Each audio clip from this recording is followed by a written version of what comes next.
생활비 송금에 대한 부분 딱 두 가지로 결론을 지으시면 좋을 것 같습니다. 첫 번째는 이 생활비를 지급을 할 때 내가 필요한 금액이 있으면 그 금액만큼을 수시로 지급하는 걸 생활비라고 보고 있습니다. 두 번째는 이 생활비를 지급을 할 때 과연 내가 상대방으로 하여금 내가 가 있는지도 한번 생각해 보실 필요가 있어요. 단적인 예로 이 법에서는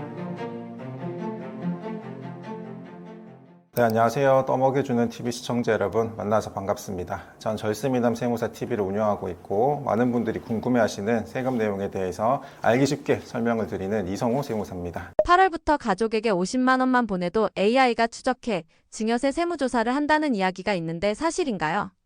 AI를 도입한다고 해서 많은 분들께서 개인적인 정보 혹은 이제 가족 간의 현금 이체 부분에 대해서 이제 국가가 감시하고 감독한다라고 생각을 하시겠지만, 결론적으로 말씀드리면 전혀 그것은 사실과 다르다, 잘못된 정보에서 비롯된 오해다라는 말씀 드리고 싶습니다. 이런 걱정이 너무 확산이 되다 보니까 국세청에서도 얼마 전에 그것이 사실이 아니다라고 발표한 바가 있습니다. 그리고 인공지능을 도입을 한다고 하면 주로 이제 국세청에서 많이 사용을 하는 것이 사업자에 대한 세무조사, 탈세 적발하기 위한 시스템을 활용하는 데 사용을 많이 하게 됩니다. 그래서 사업자에 대한 매출 누락이라든가 이 가공 경비 또는 비사업용 경비에 대한 여부, 그리고 내가 사업상 다양한 법에 따라서 내가 적용받을 수 있는 세액 공제나 세액 감면 규정이 있다면 그 사업자가 과연 감면 규정 요건에 부합을 하는지에 대한 적합성 여부를 주로 AI를 통해 가지고 활용을 하고 이 조사를 진행을 하겠다고 하는 것이기 때문에 절대적으로 일반 국민들을 감시하고 통제할 목적으로 AI를 활용하지는 않습니다. 그렇다면 가족에게 생활비를 걱정 없이 송금해도 괜찮을까요? 자, 생활비 송금에 대한 부분 제가 정말 많이 문의를 받습니다. 딱 두 가지로 결론을 지으시면 좋을 것 같습니다. 첫 번째는 이 생활비를 지급을 할 때 내가 반드시 목돈으로 지급해야 된다라고 하는 거에 대한 좀 강박을 갖고 계시는 분이 있으신데, 원칙적인 의미에서 생활비라고 하는 거는요, 병원비도 마찬가지겠지만 내가 필요한 금액이 있으면 그 금액만큼을 수시로 지급하는 걸 생활비라고 보고 있습니다. 예를 들어서 내가 2025년, 올해도 벌써 절반 이상이 지나갔습니다만 2025년 1월 달에 올해 1년치 생활비 3천만 원, 1억 원을 한꺼번에 목돈으로 지급한다라고 하면 국가 입장에서 보기에는 어때요?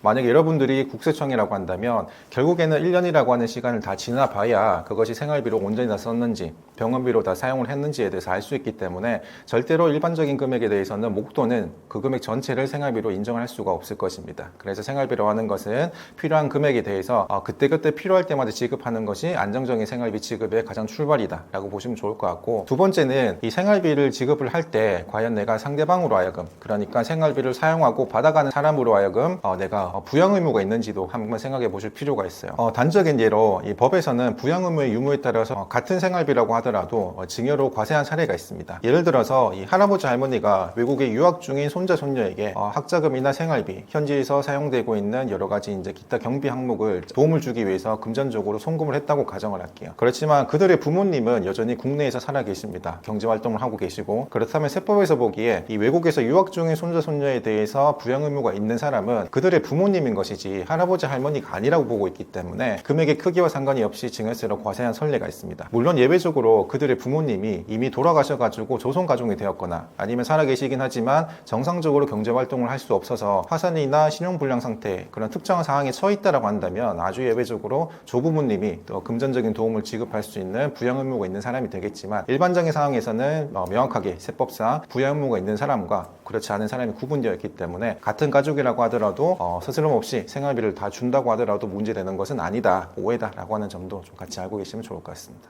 증여세 세무조사가 실제로 진행되는 대표적인 사례는 어떤 경우인가요? 증여세로 실제로 진행된 사례가 정말 일상생활에서 굉장히 많습니다만, 단적인 예로 말씀드리면 아마 많은 분들이 생각해 보셨을 거예요. 지금 이제 젊은 분들은 지방에 많이 안 계시지 않습니까? 이 일자리나 직장이나 또 뭐 문화, 교육 환경 이런 거 찾아서 대부분 수도권이나 서울로 많이 가실 텐데, 부모님은 여전히 지방에 계시는 분들이 많아요. 그렇다 보니까 서울에서 내가 취업을 해서 활동을 하지만 인지사회 초년생이고 매달 나가는 월세나 전세에 대한 부분도 이제 굉장히 막중한 부담이 될 수가 있기 때문에 평소에 생활하는 생활비라도 부모님 명의로 카드를 지급을 하면서 생활비는 부모님이 부담을 하고, 또 이제 자녀가 받아가는 월세나 자녀가 일을 해서 버는 월급은 대부분 100%라거나 아니면 투자를 함으로써 좀 더 빨리 돈을 모을 수 있지 않을까 생각을 많이 하시게 될 겁니다. 그렇지만 이제 지역이 다르죠, 결과적으로. 그렇기 때문에 부모님은 어떻습니까? 본인 명의 신용카드를 쓰는 게 뭐 평일 같은 경우에는 부모님이 퇴근하시고 내가 장거리를 보기 위해서 특정 마트에서 일정 금액을 사용을 하거나 주말에는 좀 근교의 드라이브를 가기 위해서 사용하는 게 대부분이라고 한다면 갑자기 서울에 있는 백화점에서 200만 원, 300만 원 신용카드 한번 긁어내야겠거나 혹은 대치동에서 어디 학원비 혹은 과외비 형식으로 지급한 금액이 있으면 결과적으로 어떻습니까? 이 부모님이 그들의 자녀를 대신해서 또는 손자녀를 대신해 가지고 생활비나 학자금을 부담하는 형식이 되기 때문에 이런 부분에 대해서는 충분히 증여로 발생할 수가 있다라고 하는 거고, 그리고 마지막으로는 많은 분들이 아마 이 부분을 모르실 거예요. 신혼부부들께서 부동산 자금 출처 조사로서 많이 증여세 세무조사가 걸립니다. 왜 그런 거 아니? 지금 뉴스 보시면 아실 겁니다. 지금 서울 아파트 평균값이 얼마입니까? 14억 원이 육박을 하죠. 제가 서울 아파트 평균값이 11억 원을 돌파했다라고 하는 기사를 본 게 불과 2년 전이었습니다. 물론 이제 평균값이라고 하는 것이 평균의 함정이 있어가지고 상위 몇 개의 단지가 리딩하는 아파트가 전체 가격을 끌어올리긴 하겠지만 시간이 지나면서 서울 아파트의 평균값은 점점 높아질 수밖에 없다는 점은 많은 분들이 아실 거예요. 그래서 신혼부부가 아무리 열심히 이제 사회생활을 해서 돈을 모아봤자 14억 원이라고 하는 금액, 그걸 모으기에는 굉장히 부족하죠. 또 요즘은 신축 아파트에는 선호가 있고, 또 이제 처음부터 좀 더 내가 욕심을 내더라도 상급지에서 출발하고 싶다라고 하는 생각을 하시는 분들이 많기 때문에 남은 부분, 대출을 받고 나서도 남은 부분은 부모님으로부터 금전적인 지원을 받을 수밖에 없습니다. 그래서 이때 차용증이나 이런 별도의 내가 안정장치를 마련한 것이 아니라면 그냥 돈을 받았다고 했을 때 반드시 혼인일로부터 5년 이내에 부동산 자금 출처에 대한 세무조사, 증여세 세무조사를 많이 경험을 하고 있습니다. 그렇기 때문에 일상에서 발생하는 생각지도 못한 부분에 대해서 증여세 세무조사가 발생을 하기 때문에 반드시 자금 이동을 하기 전에는 거기에 맞는 향후에 어떻게 이제 세법적인 결과로 나에게 영향을 미칠까에 대해서도 반드시 한번 고민해 볼 필요는 있습니다. 증여세 부담 없이 합법적으로 가족에게 돈을 줄 수 있는 방법에는 어떤 것들이 있나요? 그 다음으로는 증여세 부담 없이 가족들에게 합법적으로 내가 좀 돈을 줄 수 있는 방법이 뭐가 있을까 많이들 물어보시는데, 이번 시간에서 말씀을 좀 드리겠습니다. 결론적으로는 이렇습니다. 지금 당장 내가 줄 수 있는 금액, 증여할 수 있는 금액이 있으면 증여를 빨리 하시다. 하루라도 빨리 하시라는 말씀을 드립니다. 지금 현재 증여세법은 어떻습니까? 10년간 증여재산 공제 범위만큼이 계속 10년 동안 갱신이 되죠. 물론 이제 내가 생각하는 금액만큼, 내가 물려주고자 하는 재산 가치만큼 증여재산 공제 범위라고 하는 게 10년 전에 이미 만들어지고 한 번도 변동된 게 없기 때문에 굉장히 많이 적은 금액이라고 느껴질 수는 있습니다만, 긴 호흡으로 장기간으로 봤을 때는 내가 10년 동안 할 수 있는 금액은 미리미리 빨리 증여를 하시게 되면 그만큼 세금 부담도 줄어든다라고 생각을 하시면 좋을 것 같아요.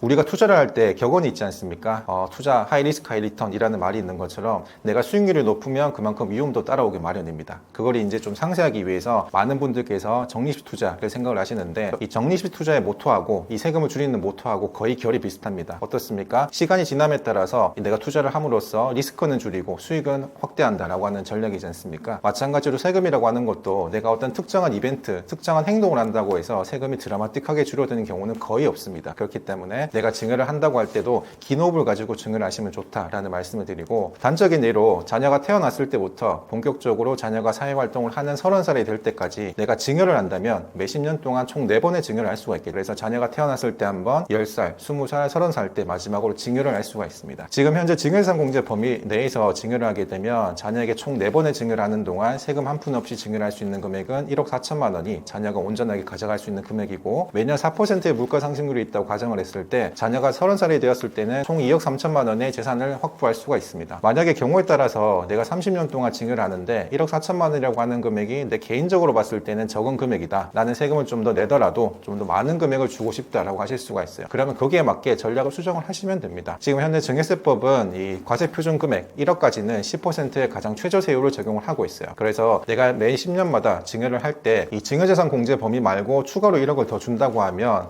자녀가 30살이 될 때까지 줄 수 있는 금액은 총 5억 4천만 원이 목돈이 됩니다. 거기다가 매 10년 동안 1천만 원의 증여세가 있기 때문에 4천만 원의 증여세를 제외한다고 하더라도 어떻습니까? 자녀가 순수하게 세후로 가져갈 수 있는 금액은 5억 원이고, 역시 매년 4%의 물가 상승률이 있다고 가정을 했을 때 그 5억은 자녀가 궁극적으로 8억 원 이상의 금액을 확보할 수 있는 목돈이 되는 거죠. 따라서 이 자녀는 이제 사회생활, 그때쯤이면 한창 이제 결혼도 하고 이제 사회 진출하는 준비가 되었을 텐데, 그때 마중물 역할을 할 수 있는 충분하고 투명한 재원으로 사용할 수 있다라고 하는 장점이 있습니다. 만약에 내가 이 5억 원이라고 하는 금액을 내가 장기간 긴 호흡으로 증여를 하는 것이 아니라 내가 상속되기 직전에 내가 급하게 현금 5억 원을 준다고 하면 어떻습니까? 일단 5억에 대한 증여세가 나오죠. 5억에 대한 증여세가 기본적으로 8천만 원이 발생을 합니다. 거기다가 내가 증여한 날로부터 10년 이내에 사망을 하게 됐기 때문에 내가 증여한 금액은 자연스럽게 상속재산에 포함이 돼서 사전증여재산으로 상속세를 높이는 효과가 있습니다. 따라서 결과적으로 증여세까지 포함을 하게 되면 8천만 원 플러스 알파에 해당하는 금액만큼 만큼만 이 세금이 더 발생을 하기 때문에 내가 증여를 할 때는 반드시 내 상황에 맞는 별도의 절세 플랜을 찾는 것도 중요하지만 기본적으로 빨리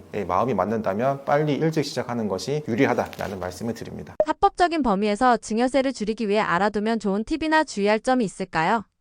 자, 증여세의 가장 큰 특징이 10년 동안 같은 사람으로부터 증여를 받았을 때 매번 증여받은 금액을 합산해서 과세를 한다는 특징이 있습니다. 예를 들어 가지고 3년 전에 아버지한테 내가 1억이라고 하는 금액을 도움을 받았다, 증여를 받았다라고 한다면 이번에 어머님한테 추가로 1억이라고 하는 금액을 도움받았다고 했을 때 이 1억이라고 하는 금액이 각각 계산되는 것이 아니라 합산돼 가지고 2억 원에 대한 증여세로 산정이 된다는 거예요. 물론 내가 그 당시에 미리 부담한 세금은 기납부세액으로 공제가 되기 때문에 이중 것에 대한 문제는 없습니다. 그렇기 때문에 내가 같은 사람으로부터 내가 한두 번 정도는 증여를 받을 수는 있겠으나 두 번, 세 번, 그 이후 여러 번 증여를 받는 것은 누진 효과 때문에 더 큰 세금 부담으로 다가올 수 있다는 점이 좀 주의를 하시면 좋을 것 같고, 그리고 특히나 가족들 간에 현금 일치를 할 때는 가급적이면 증여세 신고를 같이 하시라고 말씀을 드립니다. 왜냐하면 제가 상속세 신고할 때 굉장히 많이 보는 것이 이 10년 동안 이 사망일로부터 10년 이전에 이 증여한 금액에 대해서는 상속재산에 포함이 된다라고 말씀을 드렸는데, 아주 극단적으로 사망일로부터 9년 7개월 전에 내가 현금 5억 원을 증여받아가지고 그때 내가 미처 신고 납부하지 못한 증여세와 가산세까지 함께 추징이 된 경우를 제가 굉장히 많이 봤습니다. 그래서 일반적으로 우리가 부동산 증여를 받으면 당연히 신고기한 3개월 이내에 증여세 신고를 하는 것은 많은 분들이 알고 계십니다만, 현금 증여를 받는다고 해서는 대부분 증여세 신고를 안 하거나 피하는 경우가 많은데 절대 그러지 마시고 증여세 신고도 기한 내에 반드시 하시는 것이 나중에 더 큰 세금 부담, 가산세 부담을 막는 가장 중요한 출발점이라고 보시면 좋을 것 같습니다. 최근 고배당 기업이 늘었다는데 개인 투자자도 혜택을 누릴 수 있나요?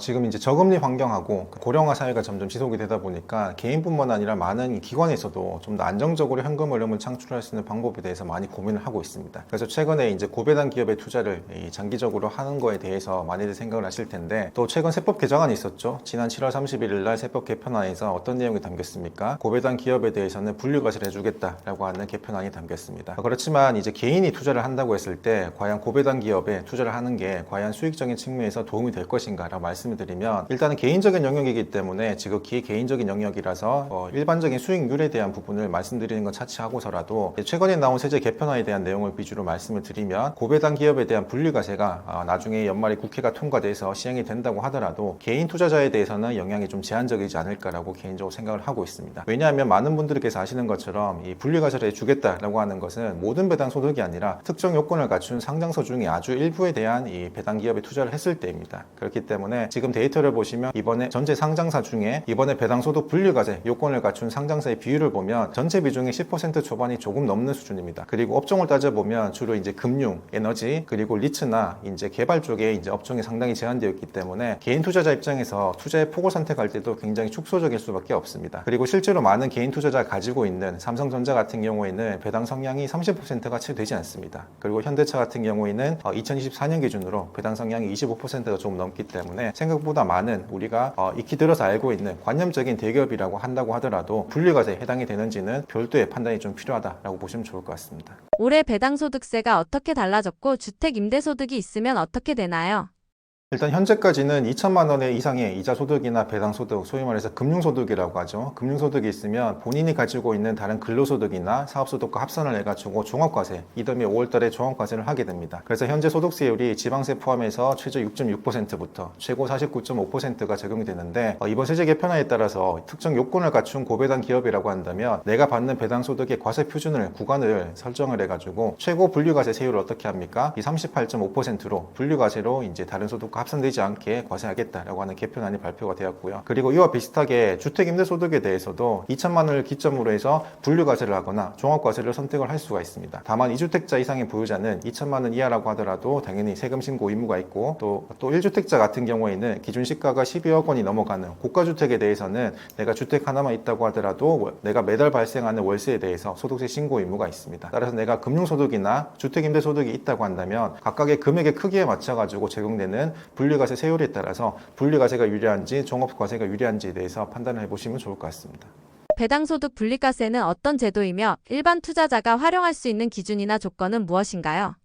일단 이번 세제 개편안에 나온 분류과세를 해주겠다고 하는 요건은 크게 세 가지가 있습니다. 가장 중요한 것이 바로 이제 개정 내용이 담긴 고배당 기업의 요건입니다. 고배당 기업은 이제 기본적으로 전년 대비 이 배당이 증가한 상장사를 기준으로 하고 있습니다. 그리고 그 상장사 중에서도 배당 성향이 45% 이상인 아주 고배당을 지향하는 상장사이거나 혹은 배당 성향이 25%가 넘어가면서 직전 3년 대비 배당 성향이 5% 이상 증가한 상장사를 대상으로 이런 기업에 투자를 했을 때 발생하는 주주에 대해서는 배당 소득에 대해서 분류과세를 한다라는 말씀인 거고, 또 내가 배당을 받을 때 대부분은 현금 배당을 받으시겠지만 경우에 따라서는 주식 배당을 받는 경우도 있습니다. 그렇지만 이번 분류과세 대상이 되는 배당은 현금 배당에 대해서만 내가 분기 배당을 받든 반기 배당을 받든 중간 배당을 받든 상관이 없이 현금 배당을 받는 경우에 한해서 분류과세 대상이 적용이 될 것으로 개편이 되었다. 그리고 내가 받는 배당 소득에 대해서 과세 표준 구간이 나눠져 있죠. 그래서 분류과세 세율도 내가 받는 배당 소득에 대한 과세 표준이 2천만 원 미만인 경우에는 지방세 포함해서 15.4%,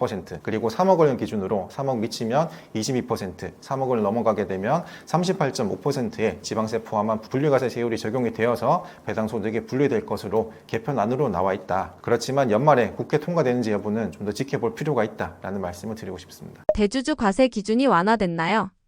지난 2023년부터 이 종목별로 대주주를 판단하는 기준이 50억 원으로 적용이 되었습니다. 요건이 완화가 되었죠. 그러다가 이번 세제 개편안에서 다시 종목별로 기준이 10억 원으로 요건이 강화가 되었습니다. 그렇지만 최근에도 뉴스를 보시는 것처럼 이 대주주에 대한 기준이 확정이 되었느냐라고 물으신다면 아직까지 확정이 된 결론이 난 건 없습니다. 어디까지나 연말에 국회 통과를 한번 이뤄봐야지 할 수 있는 부분이기 때문에 좀 더 추이를 지켜볼 필요는 있을 것 같고, 다만 이번에 나온 세제 개편안처럼 이 대주주에 대한 판단 기준이 10억 원으로 강화가 된다고 한다면 많은 분들께서 우려하시고 예상하시는 바처럼 연말에 내가 대주주 기준에 해당되지 않기 위해서 물량 던지기 현상은 충분히 나올 수 있을 것 같습니다. 그리고 이번 세제 개편안이 나오고 난 다음에 많은 분들께서 불과 일주일 사이에 14만 명의 이걸 반대한다는 청문도 올라와 있고, 실제로 코스피가 4%가량 급락을 했기 때문에 이 부분에 대해서는 이제 대주주에 대한 판단 기준은 아직까지는 결론이 난 게 없기 때문에 연말까지 추이를 지켜볼 필요는 있다라고 정리하시면 좋을 것 같습니다. 왜 세금 폭탄 개미 뒤통수라는 불만이 나오나요? 일단 가장 대표적인 것이 바로 부동산 투자자들과 주식 투자자들 사이에 서로 이제 적용되는 차별 아닌 차별이 있기 때문이라고 많은 분들께서 생각을 하실 겁니다. 가장 대표적으로 어떻습니까? 부동산을 우리가 투자를 하게 되면 내가 부동산에 대한 가치 상승분과는 별개로 내가 보유기간에 대해서는 장기보유 투표공제를 적용을 받습니다. 그래서 예를 들어서 내가 주택을 이번에 처분을 하게 되었을 때 처분 금액이 12억 원이 넘어가는 고가주택이다라고 한다면 내가 보유기간과 거주기간에 따라서 최대 양도 차익에서 얼마까지 공제가 됩니까? 80%까지 장기보유 투표 공제가 이루어집니다. 그렇지만 주식 투자자 같은 경우에는 물론 이제 주식 투자를 함에 있어가지고 주식 성향에 맞게 내가 단타를 위주로 하는 분들이 많습니다만, 주식 투자를 내가 아무리 오래 보유를 한다고 하더라도 주식 보유에 대한 세금을 산정할 때는 부동산처럼 장기보유 투표 공제가 없죠. 그래서 여기에 대한 차별이 일단은 좀 많이 볼멘 목소리로 나오는 것이고, 그리고 이번 세제 개편안 관련해서도 사실 배당소득세 분리과세가 신설이 되었습니다만 과연 그게 이제 주식을 투자하는 전업으로 하시는 분들을 포함해서 투자하는 일반 국민들 입장에서도 과연 도움이 되는 이 세제 개편안인가를 따져봤을 때는 의문이라고 하시는 분들이 많습니다. 왜 그런가 하니 우리가 일반 국세 입장에서 분류과세를 하겠다라고 한다면 일반적인 분류과세 세율은 대부분 14%, 지방세를 제외한 14%를 분류과세 세율로 많이 정하고 있습니다. 그래서 이번 세제 개편안이 나오기 전에도 배당 소득에 대해서 분류과세를 하겠다라고 한 분류과세에 대해서 예상을 했을 때 대부분 세율이 14%에서 크게 변동이 있지 않을까라고 생각을 했습니다만, 이번에 결과가 어떻습니까? 이 과세 표준이 3억 원이 넘어가게 되면 지방세 포함 38.5%의 분류과세 세율이 적용이 됩니다. 지금 우리가 현행 소득세법을 적용할 때 가장 높은 최고 세율이 지방세 포함해서 49.5%입니다. 불과 10%밖에 차이가 나지 않기 때문에 설령 분류과세가 된다고 하더라도 과연 그게 얼마나 투자자 입장에서 실익이 있을까는 아직까지 의문으로 남아있기 때문에 말씀하시는 것처럼 우스갯소리가 나오는 게 아닌가 생각이 듭니다. 이런 상황에서 세금 부담을 줄이는 방법은 또는 전략은 무엇인가요? 그래서 이번에 세제 개편안이 나온 마당에서 앞으로 어떻게 하면은 세금 부담을 줄일 수 있는 방법이 있을까에 대해서도 많이 물어보십니다. 그래서 일단 세제 개편안에서 대주주에 대한 기준이 연말 국회가 통과가 된다고 한다면 일단 10억으로 강화가 요건이 되는 것이기 때문에 대주주로 분류되지 않기 위해서 연말에 이제 물량 던지게 대한 현상은 충분히 나올 수 있을 것입니다. 그래서 많은 분들께서 우려하시는 것처럼 연말 전에 매도를 하거나 일부 물량을 처분을 해서 기준 미달로 만들어야 될 것 같고요.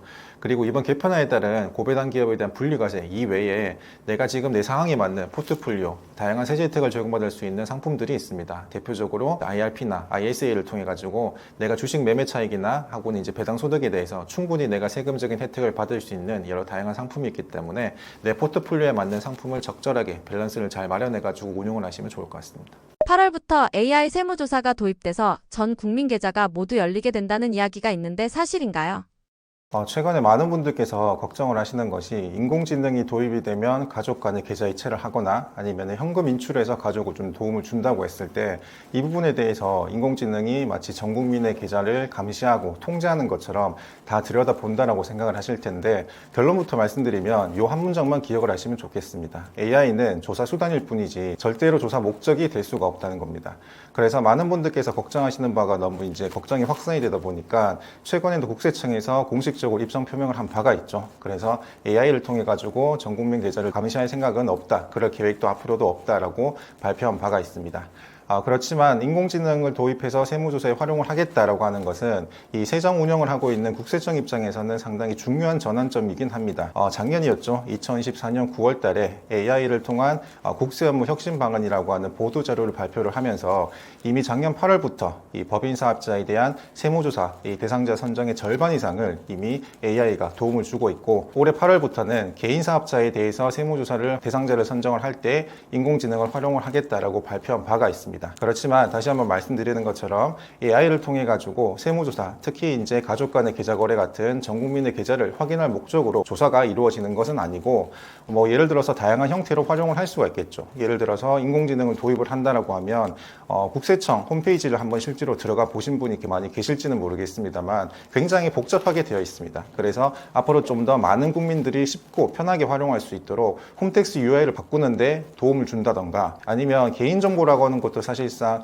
세금이라고 하는 게 민감한 정보에 포함이 되다 보니까 그동안 홈택스에서는 이런 개인정보, 민감한 정보가 굉장히 많은 데이터베이스가 축적이 되어 있습니다. 그래서 외부로부터 해킹 공격에서 대응하기 위해서 인공지능을 활용을 한다던가 또 많은 분들이 이제 세금에 대해서 궁금하기 때문에 관할 세무서에서 전화를 직접 하셔가지고 물어보시는 경우가 많습니다. 그래서 아직까지는 내가 원하는 세목에 대해서 담당 세무공무원이 배정이 돼가지고 민원 응대를 직접 하기 때문에 앞으로는 인공지능이 도입이 되면 AI 챗봇이 도입이 돼가지고 이 민원 업무에 대해서 좀 더 능률적으로 효율적인 업무가 가능하도록 바뀌게 되겠죠. 그래서 결론적으로 말씀드리면 인공지능이 도입이 된다고 해서 전국민 세무조사, 개인조사가 이루어지는 것은 절대 아니다. 잘못된 정보이다 라는 말씀 드립니다. AI 기술을 활용해 마음만 먹으면 국민 계좌를 확인할 수 있다는 이야기도 있습니다. 실제로 가능한 일인가요? 사실 이 부분도 정말 많이 물어보시는 내용인데 사실상 기술적으로 내가 할 수 있는 일과 또는 내가 국가 입장에서 세무서로서 마땅히 할 수 있는 일에 대한 간격 차이를 좀 이해하실 필요가 있다고 봅니다. 예를 들어서 국가 조직은 어떻습니까? 한정된 인원, 한정된 시간, 한정된 이제 자원 안에서 좀 더 효율적으로 운영이 되고 있는 조직입니다. 그렇기 때문에 소위 말해서 금융정보분석원이라고 하죠. 많은 분들께서 걱정하시는 하루 동안 1,000만 원 이상의 현금 인출하게 되면 금융정보분석원, FIU에다가 그 거래 데이터가 보고가 되고 또 그게 국세청으로 일관이 되기 때문에 나중에 나에 대해서 세금 문제가 불거지는 게 아닌가 생각을 하시겠지만 통계적으로 봤을 때 하루 평균 최소 10,000건 이상의 거래 데이터가 지금 매일매일 국가정보분석원에다가 보고가 된다고 합니다. 그러면 1년 365일이면 어떻습니까? 거래 데이터가 1년 전체 365만 개라고 하는 뜻인데 그 거래 데이터를 과연 세무공무원들이 모두 다 실무적으로 소화할 수 있는가를 따져봤을 때는 물리적으로 시간적으로 굉장히 불가능하다. 그리고 국가 입장에서 봤을 때 이런 데이터를 설령 이 AI를 통해 가지고 전수조사를 할 수 있다고 한다고 한들 과연 국가 입장에서 세금을 추징할 수 있는 세수 확보에 얼마나 도움이 되는 것인가에 대한 타당성도 내부적으로 이미 결론이 나오게 될 겁니다. 그렇기 때문에 현실적으로 봤을 때 이런 내용에 대해서는 사실상 굉장히 현실과 동떨어진 오해에서 불러온 걱정이다라고 말씀을 드리고 싶고 실제로 제가 아는 굉장히 많은 공직에 계시는 선후배님들의 말씀을 들어보면 실제로 본인의 세적 관리 업무가 이미 너무 많습니다. 여기서 말씀드리는 세적이라고 하는 것은 쉽게 말해서 본인이 담당하고 있는 관할 지역의 업무량입니다. 본인이 직접 다 소화를 해야 되는 업무량인 거예요. 제가 단적인 예로 상속세 세무조사 제가 정말 많이 들어가는데 세무조사를 하게 되면 많은 분들 같은 경우에는 동시에 10개 이상의 세무조사를 같이 핸들링하는 경우가 많습니다. 그래서 제가 옆에서 지켜보면 이건 정말 명예를 가지고 할 수밖에 없는 일이다. 때로는 제가 정말 이제 존경하는 마음을 들어가지고 개인적인 이야기이긴 합니다만은 저는 세무조사를 굉장히 빨리 끝내드리자, 빨리 마무리해 드리자라고 하는 주의입니다. 물론 세무조사가 길어져서 좋을 건 없습니다만, 그래서 그만큼 이미 세적 관리가 많은 이 업무량이 많은 상황에서 가족 간에 50만 원, 100만 원 이런 소액 거래를 AI가 포착을 해가지고 국세청에서 조사를 한다고 한들 과연 그게 얼마나 실익이 있으며 국가 입장에서 세수 확보에도 얼마나 타당성이 있는 일인지 의문을 가지면 합리적인 수준에서 봤을 때 일반 국민들 입장에서는 절대 걱정할 일이 아니다라고 말씀드리고 싶습니다. 세무사님 보시기에 국세청은 앞으로 AI를 세무조사 외에 어떤 방식으로 더 활용할 수 있을까요? 만약에 AI를 활용을 한다면 제가 국세청 입장이라면 저는 한번 이렇게 활용해 볼 수 있을 것 같아요. 굳이 이제 많은 분들이 걱정하시는 세무조사에 활용한 것뿐만 아니라 일반적으로 국민들마다 이제 내가 생활비나 아니면은 계좌이체를 운용을 할 때 소비 패턴이 다르지 않습니까? 그래서 계속적 반복적인 패턴에 대해서는 학습을 AI한테 시키는 거예요. 예를 들어서 뭐 이런 거죠. 부모님의 월 평균 생활비가 지금까지는 한 300만 원이었는데 최근 6개월 동안에 월 평균 이제 생활비로 지출하는 금액 또는 현금 인출하는 금액이 합계가 1,000만 원으로 늘었다라고 한다면 여기서는 국세청이 의심을 가질 필요가 있죠. 그래서 AI한테 학습을 해가지고 최근 이분이 신고된 소득 금액, 수익 금액의 이 증가분은 없지만 남은 500만 원에 대한 이 차이분에 대해서는 과연 이게 생활비의 증가분일까, 자연 증가분일까, 아니면 내가 어떤 증여 목적을 가지고 가족에게 증여를 하기 위한 생활비 인출분일까에 대해서 학습을 시키게 하는 겁니다. 그래서 만약에 그 부분이 정말 이제 증여를 목적으로 인출한 금액이라고 한다면 그 부분에 대해서는 추가적인 소명 업무에 대한 추가적인 업무 진행이 이루어지겠죠. 그리고 또는 사업자인 경우라고 한다면 사업자에 대해서는 요즘은 매출 누락을 통해 가지고 세금을 적게 내려고 하는 탈세 요인은 많지는 않습니다. 다만 이제 경비라고 하는 항목이 업종마다 굉장히 다양하다 보니까 사업을 하시는 분들은 아실 거예요. 내가 세금 신고를 할 때 1년에 한 번씩 내 손익 계산서를 한번 봐보시면 굉장히 다양한 비용 처리 항목에 대해서 개정 과목이 존재를 합니다. 그래서 지급 수수료라든가 접대비 또는 세금과 공과금, 복리후생비 같은 다양한 항목이 있는데 내가 매출은 매 연마다 등락폭이 충분히 있다고 가정을 한다면 이런 경비에 대해서도 어느 정도 매출액에 맞게끔 등락폭이 가져가야 되는데 비율로 봤을 때 항상 고정된 경비 지출 항목이 있다고 한다면 AI는 여기에 대해서 의심을 해볼 필요가 있다는 거죠. 그래서 과연 이게 실제로 발생하는 경비인지 혹은 실제로 발생하는 경비라고 하더라도 이게 사업용 경비가 아니라 내가 가사용으로 소용하고 있는 비사업용 경비라고 한다면 당연히 그 사업자에 대한 세무조사로서 추가적으로 파생이 될 수는 있습니다. 그래서 세무조사 자체를 목적으로 AI를 활용을 할 수도 있겠지만 이런 패턴 학습을 통해 가지고 국가가 장기적으로 봤을 때 어떤 정책적인 의사결정을 할 때도 간접적으로 AI가 도움을 줄 수 있는 방법으로 진화를 할 수는 있겠습니다. AI 세무조사 시대 일반 국민이 미리 대비하거나 주의해야 할 점이 있다면 무엇일까요?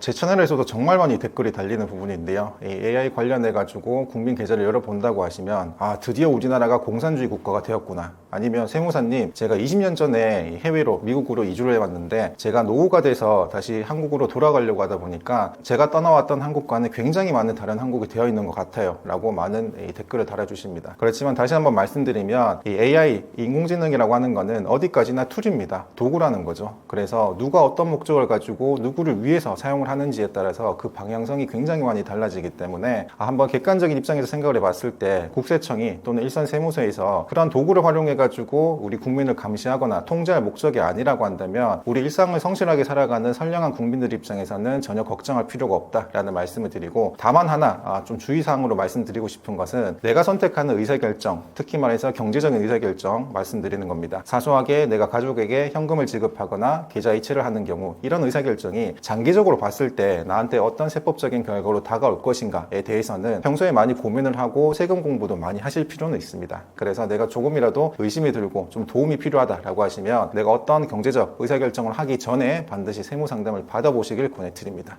안전한 생활비 판단법과 목돈거래 시 차용증 필수라는 말이 있는데 각각 어떤 의미인지 쉽게 설명해 주시겠습니까? 자, 결론적으로 요거 하나 판단이 좀 들어가시면 좋을 것 같습니다. 과연 내가 증여하고자 하는 이 금액 자체가 과연 생활비로 또는 병원비로 쓸 목적인지 아니면 내 내심적인 사정에 따라서 내가 목돈을 조금 지급을 하고 돈을 빌려주는 거래인지에 대해서도 스스로 방향성을 좀 명확하게 정리할 필요가 있습니다. 만약에 내가 지급하는 금액이 생활비, 학자금 또는 뭐 병원비, 간병비와 같은 법에서 정하고 있는 비과세 금액이다라고 한다면, 그리고 그 금액을 받아가는 사람도 온전히 그 목적으로 사용할 계획이다라고 하신다면 금액의 크기와 절대 상관이 없이 안심하시고 생활비로 다 사용을 하셔도 괜찮다라는 말씀을 드립니다. 특히나 생활비 관련해 가지고 많은 분들께서 궁금해하시는 것이 절대적인 기준 금액을 알고 싶어 하세요. 왜냐하면 실제로 법을 보시면 사회통념상 타당한 범위 내에서 지급하는 금액은 생활비로 인정을 한다라고까지만 명확하게 규정을 하고 있지 절대적으로 금액적인 수준을 제시하고 있지는 않습니다. 그렇게 할 수도 없을 뿐더러요. 그래서 예를 들어서 우리 집 생활비가 뭐 한 800만 원이 평균 생활비인데 옆집의 이야기를 들어보니까 300만 원 생활비를 쓰는 집이 많다더라 라고 한다면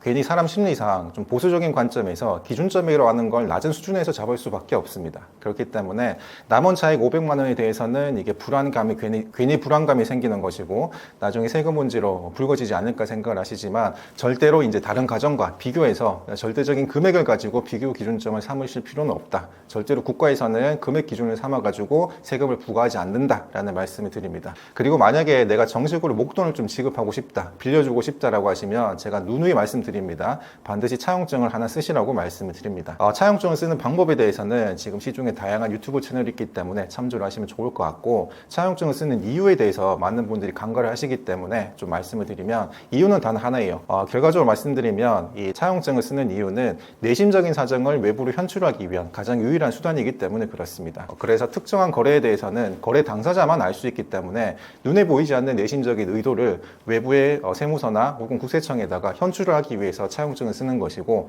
또 물론 차용증을 썼다고 하시면 그 이후에는 당연히 그 내용대로 매달 정해진 날짜, 정해진 금액대로 이자나 원리금 지급을 해야 되기 때문에 반드시 사후적으로 관리를 하시는 것도 반드시 중요하다라고 보시면 좋을 것 같습니다. 세무사님께서 생각하시는 AI 세무조사 도입의 종합적인 평가와 결론은 무엇인가요? 결론적으로 인공지능 AI가 도입이 된다고 해가지고 많은 분들께서 걱정을 하시지만 전혀 그렇게 걱정하실 필요가 없다. 그래서 현재 국세청 기조가 세무조사 건수를 더 이상 늘리지 않는 범위 내에서 이미 발생한 탈세 업무에 대해서는 아주 엄중하게 대처하겠다는 입장이기 때문에 성실하게 일상을 살아가는 우리 국민들이 여기에 대해서 걱정하실 필요는 없다라고 정리하시면 좋을 것 같습니다. 올해 2025년 세제 개편안은 어떻게 되었나요? 일단 크게 세 가지 내용이 바뀌었다고 보시면 좋을 것 같습니다. 가장 첫 번째는 이 법인 세율에 대해서 다시 원래대로 환원이 되었다라고 하는 내용입니다. 일부 분들께서는 법인 세율이 인상이 되었다라고 표현을 하시겠지만 사실 지난 정부에 비해서 환원이 되었다라고 실제로 표현을 하고 있습니다. 그래서 지난 정부 들어가지고 법인 세율 과세표준 구간마다 지난 정부에서는 법인 세율을 과세표준 구간별로 1%포인트씩 세율을 인하를 했습니다. 그래서 지금 알고 계시는 것처럼 현행 적용이 되는 것은 법인세 과세표준 2억까지는 9%, 과세표준이 3천억을 초과하게 되면 24%의 세율이 적용되고 있습니다만, 지금 현재 세제 개편안에서는 각 구간마다 1%씩 원래대로 돌리는 내용으로 법인 세율 환원이 이루어졌다라고 보시면 좋을 것 같고, 그리고 두 번째는 이제 많은 분들께서 관심을 가지고 알고 계시는 고배당 기업에 대한 배당소득 분리과세를 실현하겠다. 그래서 그 개정 취지는 우리나라 코스피 박스가 워낙 배당 성향이 낮기 때문에 이로 인해 가지고 코리아 디스카운트가 실현되는 게 아닌가. 따라서 배당 성향을 높이고 배당을 많이 하는 기업에 대해서는 투자자로 하여금 배당소득에 대해서 기존의 종합과세를 100% 했었는데 분리과세를 하는 것으로 이제 세제 개편을 좀 만들겠다라고 했었죠. 그래서 개정 내용에는 고배당 기업의 요건, 그래서 상장사 중에 이 고배당 기업에 투자를 해야 되고, 그리고 상장사 중에서도 아주 높은 수준의 배당 성향을 유지하는, 그래서 이번 개편안에 따르면 배당 성향이 40% 이상, 그리고 배당 성향이 25% 이상이면서 최근 3년 전에 비해서 배당 효율이 5%가 증가된 이 상장사를 대상으로 투자를 하게 되면 현금 배당을 받는다고 했을 때 최저 14%에서 최고 35%의 분리과세로 배당 소득을 분리과세를 할 수 있다, 세금 신고를 할 수 있다는 내용이 담겼습니다. 그리고 마지막으로는 이제 월세세 공제에 대해서도 공제 범위를 좀 확대하겠다라는 개편안이 나왔습니다. 개인적으로는 이건 굉장히 좋은 개편안인 것 같아요. 현재 지금까지는 어떻습니까? 이 월세세 공제를 받기 위해서 내가 연말정산을 할 때 월세세 공제를 받기 위해서는 요건이 무주택인 세대주만 월세세 공제가 적용이 됐습니다. 그리고 총급여가 연간 8천만 원 미만인 세대주에 대해서만 연간 내가 지급하는 월세에 대해서 1,000만 원을 한도로, 월로 따지면은 약간 80만 원이 조금 넘는 월세에 대해서 공제를 해주겠다는 건데, 경우에 따라서 이 부부가 결혼을 했지만 내가 직장 문제나 다른 여타의 문제로 따로따로 다른 지역에서 서로 살고 각각 월세가 나가는 경우가 있었어요. 이런 경우에는 그동안에 내가 따로 떨어져 살고 있는 배우자도 역시나 이 총급여가 8천만 원 기준에 미달을 하고 내가 월세가 지출이 되지만 월세 세액공제 적용을 받을 수가 있었다 없었다? 받을 수가 없었습니다만 이번에는 따로 떨어져 살고 있는 일정 요건을 갖춘 배우자에 대해서는 역시 지출하는 월세에 대해서 연말정산을 할 때 월세 세액공제를 적용할 수 있도록 법이 개편안이 올라왔습니다. 다만 한 가지 아쉬운 거는 이 배우자에 대해서도 추가로 월세 세액공제를 적용하도록 좀 더 범위를 늘린다고 한다면 공제해주는 한도도 합산해가지고 부부가 1,000만 원이 아니라 한 2천만 원 정도는 되었으면 어땠을까라고 하는 개인적인 좀 아쉬움은 남아 있습니다. 그리고 월세 세액공제 관련해가지고 다자녀인 경우에도 좀 더 확대를 하고 있습니다. 지금은 어떻습니까? 월세 세액공제를 적용받을 수 있는 주택은 국민주택 규모, 그러니까 전용 면적 85제곱미터 이하이거나 혹은 이제 시가가 4억 원 이하인 주택에 대해서 월세 세액공제를 인정을 하고 있습니다만 연말정산을 우리가 받을 때 기본 공제 대상이 되는 자녀가 3명 이상인 가정이라고 한다면 이 월세 세액공제 적용 대상이 되는 주택의 범위를 기존의 전용 면적 85제곱미터가 아니라 좀 더 넓은 환경에서 좀 더 쾌적한 환경에서 자녀를 양육하기 위해서 전용 면적 100제곱미터까지는 월세 세액공제를 추가로 인정을 하고 있는 것도 개인적으로는 이번 세제 개편안에서 잘 들어온 내용이라고 보고 있습니다. 주택 관련 중과세 제도에 변화가 있었나요? 일단 지금 현재 어떻습니까? 다주택자에 대한 중과가 한시적으로 계속 연장이 되고 있습니다. 그래서 내년 2026년 5월 9일까지는 주택수가 내가 아무리 많더라도 그리고 내가 처분하고자 하는 주택이 소위 말한 강남 3구 그리고 영산구처럼 조정대상 지역에 있다고 하더라도 중과 대상을 적용하고 있지 않습니다. 그렇지만 이 다주택자에 대한 중과 규정이 완전히 없어진 게 아니기 때문에 향후 정책적인 운용 방향에 따라서 언제든지 이런 다주택자 중과 규정은 부활할 수가 있다. 좀 명심을 하시면 좋을 것 같고 아마 지난 전전 정부죠. 문재인 정부에서 다주택자 중과를 실제로 아마 경험을 해보시고 내가 그 당시에 다주택자를 운영하셨던 분이시라면 과거 기억을 떠올렸을 때 굉장히 많은 페널티가 있었다라고 하는 걸 쉽게 떠올리실 수가 있을 것 같아요. 내용을 잠깐 말씀드리면 다주택자에 대한 중과 규정은 조정대상 지역에 있는 주택을 처분을 할 때 내가 당시에 주택수가 몇 개 이상, 2개 이상인 사람은 내가 기본 세율에서 20%가 중과가 되고 3주택 이상인 경우에는 내가 기본 세율에서 30%가 중과가 돼서 세금이 산정이 됩니다. 그리고 더 엄격한 페널티는 내가 아무리 주택 보유기간이 오래되었다고 하더라도 장기 보유 투표 공제를 완전히 배제해버렸기 때문에 그 당시를 떠올려 보시면 굉장히 많은 페널티가 있었다라고 기억을 하실 수가 있을 것 같아요. 그렇지만 이제 다주택자 중과는 현재 어쨌든 한시적으로 배제가 되고 있고 그리고 이번에 새롭게 지난 2024년부터 적용이 되고 있는 것이 다주택자 양도세 중과세율에서 제외하고 있는 일정한 주택이 있습니다. 소위 말해서 지방에 있는 미분양 준공후 미분양 주택을 가지고 있거나 소형주택을 가지고 있을 때는 그 주택은 주택수에서도 제외를 하고 다주택자 중과 규정에서도 제외를 하게 됩니다. 그래서 내용을 잠깐 말씀드리면 소형 신축 주택이라고 해가지고 2014년 1월 10일부터 2017년 연말까지 준공된 주택을 내가 구입을 했을 때 전용 면적은 60제곱미터 이하 그리고 취득하는 금액은 수도권이라면 6억 이하 지방이라면 3억 이하의 주택에 대해서 아파트를 제외하고 나서 이런 주택을 가지고 있을 때는 주택수나 다주택자 중과에서 제외를 하고 있고 그리고 지방은 아직까지 어떻습니까? 미분양 물량이 아직까지 많이 산적해 있습니다. 그렇기 때문에 이 전용 면적 85제곱미터 이하이면서 아파트를 포함해서 취득 금액이 6억 이하인 지방의 미분양 주택에 대해서 역시 다주택자 중과 규정을 피하고 있는 몇 가지 여러 가지 구제책을 마련하고 있습니다만 이런 다주택자의 중과 규정은 항상 이제 수도권 특히나 서울에 있는 강남 3구 특정 아파트를 기준으로 하기 때문에 아직까지 다주택을 운영하고 있는 분이라면 향후적으로 발생할 수 있는 중과 규정에 대한 가능성은 항상 배제를 하지 마시고 운영하시는 데 참고를 하시면 좋을 것 같습니다. 2025년에 실제로 바뀐 세제 개편안에는 어떤 것들이 있나요? 일단 여러 가지가 있지만 크게 세 가지 내용으로 좀 정리하시면 좋을 것 같습니다. 우리가 그동안 주식 투자를 할 때 양도 차익이 발생하면 어떻습니까? 실제로 연말에 가가지고 내가 직접 처분하지 않고 배우자에게 증여를 했다가 그 증여를 받은 배우자가 단기간 내에 처분을 하는 경우 많이 절세 전략으로 사용을 하셨을 것 같아요. 왜냐하면 내가 증여를 하고 난 다음에 증여를 받은 배우자가 즉시 처분을 하게 되면 증여를 해준 금액과 내가 처분하는 금액 차이가 갭 차이가 아주 미세하게 발생을 하겠죠. 그렇기 때문에 양도 차익이 많이 발생을 하지 않아서 주식 투자를 내가 많이 하고 가족들 간에 빈번하게 투자를 하시는 분들이라면 절세 플랜으로 많이 사용하시는 부분이었습니다. 그렇지만 2025년부터는 어떻습니까? 이 주식에 대해서도 2월과세 규정이 적용이 됩니다. 그래서 내가 배우자나 이 직계 좀비속 가족으로부터 증여를 받은 주식을 증여받은 날부터 언제까지 1년 이내에 처분을 하게 되면 내가 증여받아서 처분하는 사람에 대한 주식 양도세를 계산할 때는 내가 취득 금액을 내가 증여받은 당시가 아니라 언제 내가 증여를 해준 당초 과거 배우자에 대한 아주 낮은 취득세를 기준으로 이 주식에 대한 양도세를 산정을 하게 됩니다. 그래서 주식 투자라는 분들 입장에서 절세할 수 있는 방법 하나가 이번 개편안을 통해 가지고 많이 줄어들었다라고 보시면 좋을 것 같고, 그리고 두 번째는 이제 혼인을 하면서 주택수가 2개가 되는 경우입니다. 그래서 혼인 전에는 이제 남녀가 각각 주택 하나를 가지고 있다가 혼인을 하게 되면 주택수가 어떻습니까? 1세대가 2주택자가 되기 때문에 그 중에 주택을 하나 처분했을 때는 양도일 현재 1주택자가 아니기 때문에 원칙적으로는 비과세를 못 받습니다만은, 예외적으로 혼인에 따른 2주택자라고 해서 혼인일로부터 5년 이내에 내가 어떤 주택을 먼저 처분하든 처분을 하게 되면 예외적으로 비과세를 인정해 주고 있었습니다. 그렇지만 이번 2025년부터는 그 기간을 5년이 아니라 10년으로 대폭 늘렸죠. 그래서 혼인일부터 10년 이내에 어떤 주택을 먼저 처분하든지 간에 예외적으로 비과세 혜택을 부여하고 있습니다. 그리고 마지막으로는 이 주택임대사업자에 대한 변동도 있습니다. 우리가 사업자 등록을 지자체와 세무서 정상적으로 등록을 하고 임대 요건을 갖춘 이런 임대주택이 있는 상황에서 내가 거주하는 주택이 따로 있다고 가정을 할게요. 그리고 이 거주주택은 당연히 내가 2년 이상 실제로 거주한 주택이라고 한다면 양도일 현재 거주주택에 대해서 비과세를 하고 있는 요건 많이들 알고 계실 겁니다. 그렇지만 이 거주주택에 대한 비과세는 어떻습니까? 원래는 평생 딱 한 번만 비과세를 받을 수가 있었습니다만 2025년 2월 28일 이후 양도분부터는 요건을 갖춘 거주주택이라고 한다면 횟수 제한 없이 비과세를 충분히 받을 수가 있다. 그리고 이제 임대주택에 대해서도 아파트를 제외한 임대주택이 만약에 단기 임대주택으로 등록을 한다라고 한다면 예외적으로 이런 요건을 갖춘 비과세 특례가 인정이 되는 임대주택으로 인정을 하도록 법이 개정이 되었습니다. 올해 세제 개편과 관련해 전반적으로 국민이 알아두면 좋을 핵심 포인트를 정리해 주신다면요. 우선 이번 세제 개편안이 이제 제시가 된 것뿐이기 때문에 연말에 국회 통과가 어떻게 될지는 한번 추이를 지켜봐야 될 것 같습니다. 특히나 올해 세제 개편안에서 많은 분들께서 염원하시던 이제 상속세와 증여세에 대한 부분은 여전히 또 빠지게 돼요. 지난 정부여가지고 2년 연속 국민들께서 체감하는 반길만한 내용이 없었기 때문에 여전히 이제 마지막 내가 생애 주기 측면에서 봤을 때 마지막에 결국에 내가 이 자산을 어떻게 현명하게 슬기롭게 다음 세대인 자녀에게 부의전해 줄 수 있을 것인가에 대해서 고민이 항상 많습니다.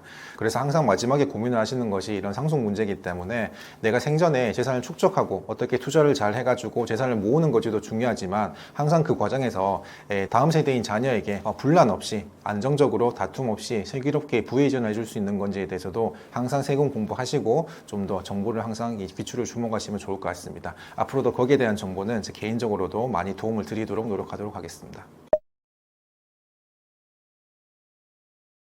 네, 자, 세금이라고 하는 것이 사실상 이제 마이너한 분야긴 하지만 우리가 일상을 살아감에 있어가지고 반드시 빼놓을 수 없는 것도 또 반드시 세금입니다. 그렇기 때문에 우리가 사업을 하든 아니면 가족 간에 금전적인 도움을 주든 아니면 내가 큰 금액의 상속을 준비하든 간에 크고 작은 경제적 의사결정에서 세금은 빼놓을 수가 없습니다. 따라서 이런 세금에 대한 공부 항상 관심을 가지고 놓치지 마시고 공부를 좀 하셨으면 좋을 것 같습니다.